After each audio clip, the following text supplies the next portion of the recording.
A programación de abril dos libros traerá 10 propostas culturais a distintas parroquias do municipio de Ribeira. Deste xeito contarase con 10 propostas, 2 delas para adultos e 8 para público infantil e familiar, segundo explicou a concelleira María San Pedro e a concelleira Juana Brión. As Concellerías de Cultura e Educación de Ribeira uniron as súas forzas para confeccionar unha programación para o mes de abril no que haberá varias efemérides salientables relacionadas coa promoción da lectura, literatura e libros. As concelleiras María San Pedro e Juana Brión presentaron o calendario de eventos que, denominado Abril dos Libros, estará dirixido maioritariamente a público infantil familiar, pero tamén algunha que outra proposta para público adulto. Todas as funcións serán con aforo reducido, con agrupación por convivintes mantendo a distancia de seguridade, así como o resto do dispositivo de prevención implementado nas instalacións culturais.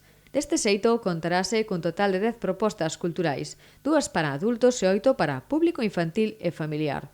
Os espectáculos para público familiar terán lugar os sábados do mes de abril polas mañás ás 12 no Centro Cultural Os Tres Rivas e polas tardes ás 7 en distintas parroquias do municipio, para descentralizar a programación e tratar de chegar a todos os veciños e veciñas. Un total de 10 funcións, 2 delas van a ser para adultos, solo adultos, e as outras 8 pois van a ser para público infantil e familiar. As funcións que van para público infantil e familiar pois van a ser os sábados do mes de abril e van a ser ás 12 da mañán no Centro Cultural Los Tres Rivas e logo polas tardes, ás 7 da tarde, van a estar pois seguindo esa política que temos dende o Concello pois de descentralizar a actividade cultural, a actividade educativa, pois van a ir a diferentes parroquias. Este mes de abril tócalle o turno o sábado 3 a parroquia de Carreira, o sábado 10 a parroquia de Oleiros, o 17 a Corrubedo e rematará pois o sábado 24 na parroquia de Aguiño con Magín Blanco. Tamén, pois, en canto ás actividades que temos para os adultos, vamos a ter a oportunidade, digo oportunidade porque creo que é unha obra pois especial e moi boa de disfrutar en Ribeira o venres 23 pois da nova produción de Excéntricas titulada Estrela do Día. En canto aos actos para público adulto, gozarase en Ribeira o venres 23 da nova produción de Excéntricas titulada Estrela do Día, un espectáculo escrito polo veciño ribeirense Quico Cadaval e baseado nos milagres das cantigas de Santa María de Alfonso X o Sabio. Cabe destacar que, dado a aforo limitado, os espectáculos e eventos tanto de adultos como de público familiar requerirán de inscrición previa.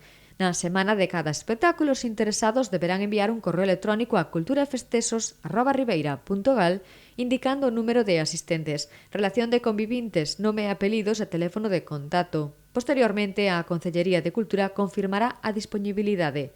Ademais, en cumprimento do protocolo de prevención da COVID, os datos gardaránse durante un mes estritamente co fin de control da asistencia, sendo destruídos unha vez finalizado ese tempo sen detectarse ningunha incidencia. Ademais, tal como avanzou Juana Brión para esta Semana Santa, estáse a organizar un laser tag, que é un xogo de cooperación e competición entre dous equipos parecido ao pinball, pero con láser en vez de bolas. A Edil recalcou que é unha actividade totalmente inofensiva e seguindo os protocolos COVID que se desenvolverá nas distintas parroquias.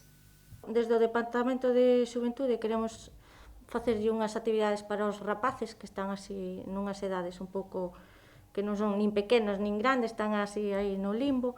Entonces vamos a facerlle un laser tag, unhas actividades de laser tag, que é un xogo en grupo que é totalmente inofensivo, que é para compañerismo, competición, cooperación e todas esas cousas. Entonces creemos que despois de levaren tanto tempo os pobres no tempo da pandemia sin estar en contacto con ninguén, pois pensamos que era unha boa actividade para ofertarles. Serán unhas actividades que se facerán en todas as parroquias. Nos próximos días darase máis información ao respecto cos calendarios e o lugar de cada unha das actividades e a forma de inscribirse.